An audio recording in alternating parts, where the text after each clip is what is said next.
Sa unang pagbasa naghimo si Solomon og templo. Katubanan kini sa giingon sa propeta o giingon sa Ginoo ngadto ni Hari David nga ayaw kog buhati og templo kay ang imong anak, imong usas imong mga anak maoy mo buhat niini alang kanako. Mao na si Solomon nakahimo gyud sa nindot nga templo ug didto nagibutang ang arka sa kasabutan, gipandungan sa pako sa mga kirubin. Bitan na usahay no nga naay mo ingon nato nga ayaw butangig ribulto ang lugar nga ampuanan. Kining unang templong gihimong Solomon nga gikahimutan sa Ginoo, nagikonsaran sa Ginoo, naa may mga kirubin na pagi mga pako. So wa gina gidili ang ribulto basta makahatag og kabalaan sa presensya sa Ginoo. Pero ang resulta pag-abot na ni Kristo, dili na ang sentro sa presensya sa Ginoo ang templo ra or ang sinagoga or ang simbahan. Ang bag-o ng templo sa Ginoo nga mao na gyud angay natong papuy-an sa Ginoo, mao na gyud ang atong lawas. Mao na nga gideklarar ni Kristo, gipahimug-atan pod ni sa mga apostoles, labi na gyud ni San Pablo nga kita ang atong lawas templo sa Espiritu Santo. Nya si Solomon naghimog nindot nga templo kay ang Ginoo basta kuan gani pasudlon gani natog templo, kinahanglan nindot gyud kay Ginoo gud na, di ba? Muna dinhi sa ato gahimo taning simbahan, sige kitag panindot ngano man Ginoo goy atong ibutang. Gilingi ay mong tupad na kumusta man ang imong templo ron, nindot na ay mo-text nako, Father, kanibang mag-live-in or kanang mag same-sex union or nagkabit-kabit, pwede ra na mga lawat or dili? Sa may tubag pwede no? Ingon ko dili, basta dili pa niya hunongon ang iyang sala. Kay kanang sala kung ato nang i-maintain sa atong kinabuhi, ang sod sa atong kasing-kasing nga mao ang templo sa Ginoo o ang atong lawas ba, kung naay sala, labi na ng dagkong sala, kung mao nay naa diha, ang yawa mao'y nagpuyo diha sod nato, kay ang sala iya masyawa, so siya nagpuyo nya kay imo mang gipangga ang sala, gipangga nimo ang tag-iya sa sala nga mao ang yawa nya. Kung mo kalawat ka pasabot, imo sang gisod ang Ginoo, di man pwede sagulon ang Ginoo ug ang yawa. Kinsa ninyo dinhing asawaha nga mutupad og higda sa imong bana nga nagkigdog sa iyang kabit? Ganahan mo? Kanang pagpangabit, yawanon man na. Ang pagpangasawa, mao'y Diyos nun. Og di tingali buang ang asawa or bana, di gyud ka makighigda tipon sa imong gipakaslan nga naghigda sa kuyog sa iyang kabit. O kamong mga bana, ganahan mo mugakos-gakos sa imong asawa, diri dapit sa iyang tuo, niya ang iyang kabit nagakosan niya dapit sa iyang wa. Ganahan mo? Okay ra na ninyo? Di oy. Muna lisod kaayo sa gulon ang yawa ug ang Ginoo sulod nato. Muna dinhi sa sud sa atong simbahan, wa gi ribultos yawa dinhi. Gawas lang anang ribulto ni San Miguel Arcangel, pero ang yawa ana giduslak mo na niya sa espada. Pero ang nakaapan lang kay ang yawa na mas tiilan mo'y masigig hapyod sa mga tao inig ko inig anha nila San Miguel Arcangel, labi nagdi kay sila kakita nga yawa din ang musinaw, ang agtang si yawa nga giduslak sa kaya anak mo ka mo hikap sa kadang ubos sa tiilan sa kanini ang santo. San Miguel Arcangel, ang yawa, gahigda mo na dilip giana. Mao'y masigig hapyod niya, idapuwas na bangal. Pero ang tumong ana, dili masadang ka ng naong si yawa mo'y gihapyod. Ang kuan man, ang presensya man ni San Miguel Arcangel. Kana ragyod mo, doon natay ribulto nga nainaong si yawa, sod simbahan. Pero yawa, nagibuntog ni San Miguel Arcangel. Pero the rest, wa kitay gibutang nga yawanon nga mga ribulto. Nga naman, dili pwede sagolon ang yawa o ang Ginoo sulod sa usa ka templo.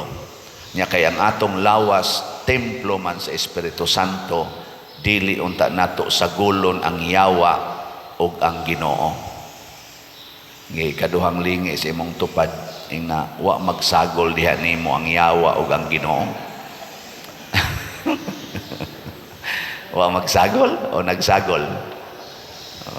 Wao na. Sigig simbaw niya, gapuyo-puyo di ay. Sigig kalawat, o niya, gasigi di ay, o tipon-tipon anang isig ka babae o isig ka laki. Ang kuyaw, sigig misa, o niya, sigig di ay tipon o ang madre. So, pagka ngilad, no? Ano bang magmisa ka, niya, adto sa imong asawa-asawa, dog sa ka dito, hungit sa kanang imong anak, kabulingit ra ba? Yang imong gihungit dito, gikan sa kolekta simbahan.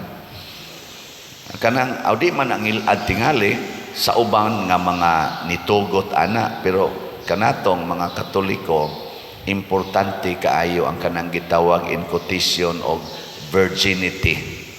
Kani manggong virginity, duha na siya ka klase na gitawag og individual virginity, na sa gitawag og conjugal virginity. Si Santa Agida, mipili siya sa physical or individual virginity. Wa siya nagminyo o gipakamatya niya ang maong commitments ngadto sa Ginoo. Ang kamusang mga minyo, mahimo sad mong virgin, conjugal virginity ang tawag ana, kung doon na mo'y kasal sa simbahan. Kung makasal na mo sa simbahan, ang inyong panagtipon gitawag na og holy union. So conjugal virginity. Mga bit gani mo, mga bit na mo, naguba ang inyong virginity. Mo na mangumpisal na sad, mubiya sa kabit, o niya, mupuyo tipon sa imong gipakaslan, aron maminti na pod nimo ang imong conjugal virginity. Pasabot, malimpyo ba ang templos Ginoo? Limpyuhan nato ang templos Ginoo. Sa dihang gisulong sila sa ilang mga kaaway, napildi sila kausa ang mga Israelita, nya human ila na sang nabalik pagkuha ang templo, ang mga pari naglinimpyuhay sa templo, ang tanan nga makadesecrate sa templo ilang gipawagtang, nya naghimo din sila mga offerings sa purification ng praning Solomon karon dinhi, gaihaw mga baka na dili maihap aron paghatag og dungog sa templo. Nindot kayo i-restore nato from time to time ang kining atong pag kanini ang limpyo sa atong templo. Okay. Sunod nga lingi sa imong tupad, ang di mo lingi hugaw. Okay. Ingna sugod karon manglimpyo na ta. No? Ang uban, kusog ay manglimpios balay, kusog ay manglimpios ilang naong, ana. Pero ang tinuod nga limpyuhanan, maogyod ang sulod. Matod pa ni Hesus, ayaw kay mo panglimpyo anang naas gawas, unaha paglimpyo ang sulod, kay malimpyo rasad ng gawas. Sama anang sigig simba, nya himalikas kaayo. Unsa mo na siya, limpyo o hugaw? Kusga. Very good, children. Kanang sigig simba, muliktor pa diremus, choir pa usahay, unya kusog ayong mo marites. Unsa mo na, limpyo o dili? limpyo o hugaw? Kanang panagsara mo simba pero pirmi yung mo palit og slat, unsa mo na, limpyo o hugaw? Kanang magsigig simba unya magsigig sag palit og slat, unsa mo na, limpyo o hugaw? Limpyo kaayo. Mao na tinuod nga kuan. Ang tinuod gyud nga limpyo kanang kamao gyud tang mobiya sa sala. Ing kadi man gyud na matutali mabiyaan ang sala, pader. Yes, parehas sa imong balay, bisag unsaon imong panglimpyo na agid na mahibiling hugaw. Pero ang imong pagpanglimpyo dalaygon kaayo kaysa imo na lang yung hugaw-hugawan ang imong balay. Di gina mahurot ang hugaw eh. So pagkahurot ana nga 24/7 man ang magsigig. Ana tugpang mga abog na ginay gagmay.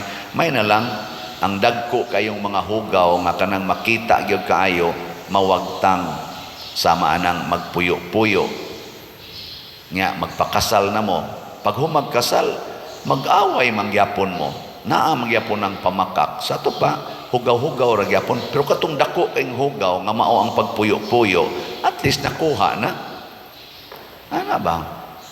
Sama nang nagkuan mo, nagdinumtanay, wa na mo'y tagdanay, o magpasayloay.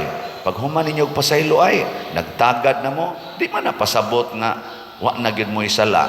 Na magi panahon nga masuko sa kagyapon, na panahon nga makapanglibak sa kaniya, pero kadtong dumot nga wa na gitagdanay, nya managsuon ra ba mo, nawa na to siya. Ana ba? Anong mura lagi mo di malipay. Ang sadigin mo mukuha ng dakong sala, kuha na eh. Mao na siya, salamat kaayo ninyong nanguha og dagkong mga sala, labi na ning sala sa kadaho, nya namalit mo slat, no? Mga daw kay kwarta. Karon ang atong halin, aning atong HGSN, niabot na og 19,379. Nya naapay 5,621 ka slots nga available, tag 100 pesos per slot. Humana na to og himo ang atong pista senior, nang huwam lang tag kwarta sa lain atong mga pundo, mo nang ato ning hotdog palit 5,000 na lang ni 600 ka slots.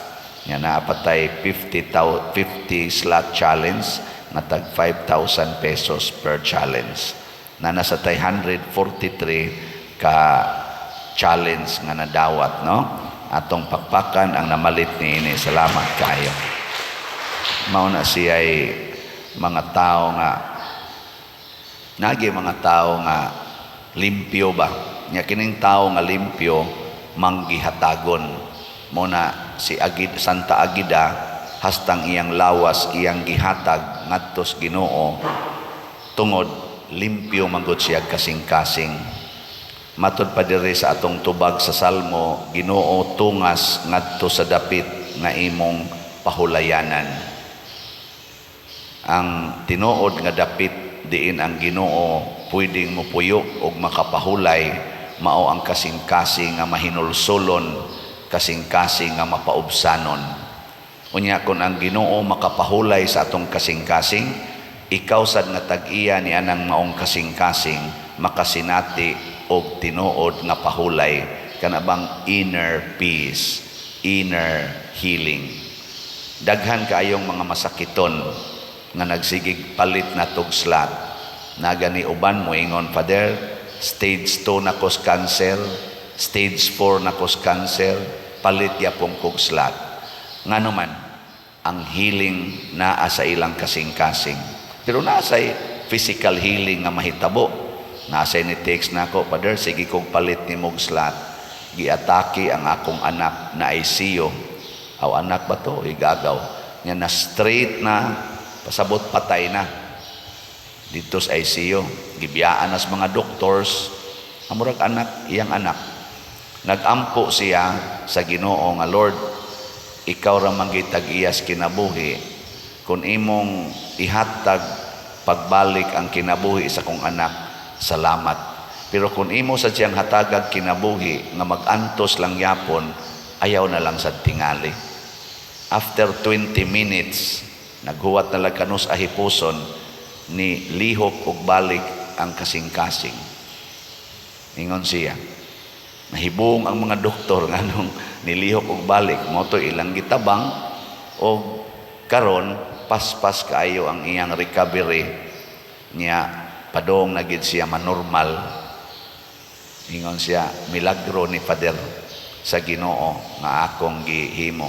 Muna niya nasa ko'y paliton nga slot nga healing joy of Santo Niño. Nako, ninduta nimo naka-experience man jud kag healing joy. Ana ba? No? Aka na mga ipakita sa nas Ginoo pero dili na pirmi. Pero og naa na, congratulations. Pero ang tumong ni ana aron malimpyo ang atong kasing-kasing nga makaingon ta ba kanindot gid ay kon ang Ginoo may mapuyo diri nato. Nothing is impossible with His power. Ug mao nay maghatag nato kalig-on ug kalinaw sa kinabuhi. Manindog na ta.